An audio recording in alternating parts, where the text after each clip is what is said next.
Lowell, thank you so much for sitting down with me. I really appreciate this. Thank you, Danny. It's great to be here. So you've already sold about $13 billion worth of property this year, and it comes after an anemic period for the industry, let's say, probably for the past 3 years. Is this the dam finally breaking? Look, I think it's really good news. It talks about the trend of capital returning into real estate, and we're seeing it. So like you said, we've sold about $13 billion of real estate just year to date, which is fantastic.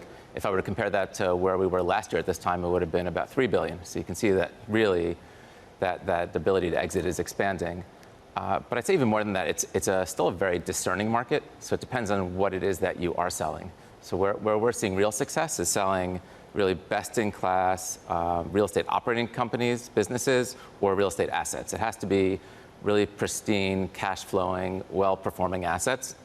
And if you can have that, there's a lot of institutional capital that's looking to buy those kinds of assets. I was going to say, how much of this is about Brookfield versus the industry as a whole for real estate, some of that gumming up starting to come loose? Yeah, look, I think it definitely has a read through to the rest of the industry, but I think we're probably at the early stages of it, and it really comes down to what's your business model. And so for us, this is perfect for our business model because what we're buying generally are assets that need our operating capabilities, our platforms, our people, our resources and capital to invest in them.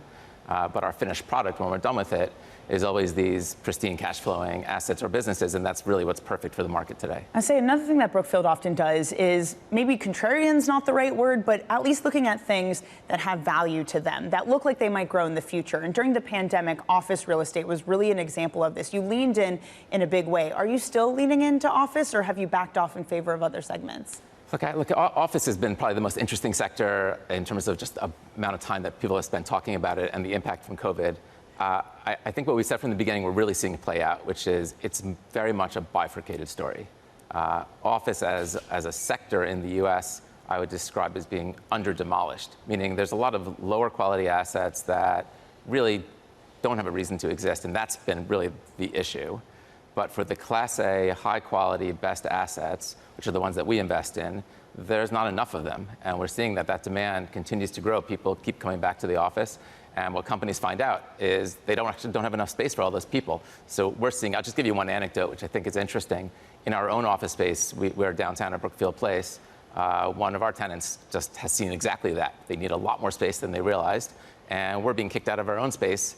And as we look around to figure out where to move ourselves to, it actually wasn't that easy to find the space for ourselves. Does that mean if you want to lean into high quality office, there's just not enough there, that you can't continue to build up that portfolio because of the lack of supply?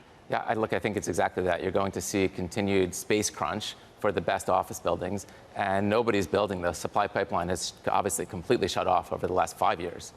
Maybe that will start to turn back on, but it'll take a long time till that space is actually available. So we're going to see for a number of years now. I think occupancy is very high for the Class A plus, AA plus assets, and rents continuing to grow. Well, for some of the more distressed type properties, I know you've had a little bit there in terms of handing back the keys in some LA properties. There's a restructuring on a London skyscraper. Do you think the worst is over for those lower quality assets? Yeah, look, I think so. I think it's, look, for us, we are nearly $300 billion of real estate assets. You're never going to bet 1,000, so we had a couple of incidents like that. But the reality is it's about the specific places and markets that have not recovered. I think most of that story has been told. Certainly for us, it feels that way. I would expect there will be, as debt maturities happen for others, or as leases roll that haven't rolled since COVID, there could be a follow-on of that for some people, but I think the main story is already over. So in this idea of taking this classic Brookfield bet, finding something that's undervalued, where do you see that opportunity right now? Look, I think it's actually still, our highest conviction is still in rental housing, and it's been for a while. And while that may not be completely contrarian, there's a chronic undersupply of housing across the world. Home ownership, as you know, in the US is really out of reach for most people. So people will continue to be renters for longer, and that means apartments, single-family rental, student housing, all the forms of rental housing are really interesting. But what we have seen in that sector is a real repricing that happened as interest rates moved up. We saw a real repricing of those assets. So today there's an ability to buy them from sellers that have to get liquidity, that can't handle their debt maturities. Values have come down. And so we can buy at attractive values and lean into what we think is really good fundamentals. This industry is also grappling with another force coming in, and that's the likely allowance of private capital assets into 401ks, into retirement funds. Opinions vary here, but does real estate, a less liquid asset class, may be more risky for a more retail type investor? Does it have a place in retirement funds? Look, my opinion would be absolutely yes. I think what we've seen, most of our investors are institutional investors, but when you just look beneath the surface of that, who are those investors? They're the pensions, the biggest pensions around the US as an example, but who are they investing on behalf of? It's the firefighters and the teachers and the policemen and the government workers. They're getting great access to lower risk, higher returning private real estate assets, but why shouldn't everyone get access to that in their retirement accounts? It really doesn't.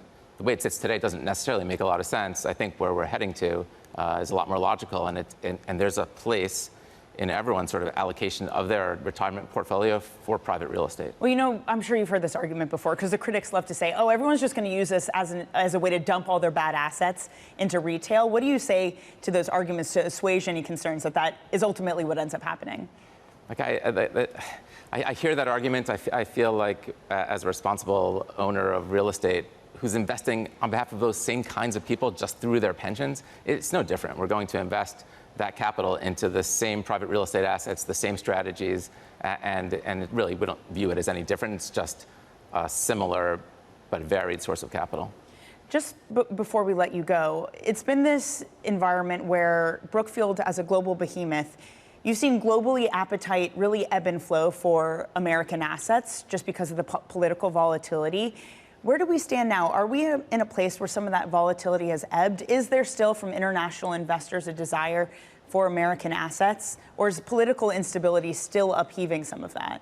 I think the main force would be that international capital believes it needs to be invested in the U.S., that the U.S. has the deepest and most liquid capital markets, and they need access to that, and it's an economy that continues to grow.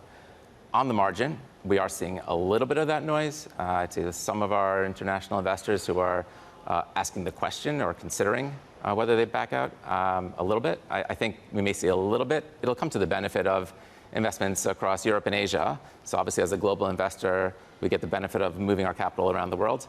But on the whole, I would say I don't think it's going to have any major impact.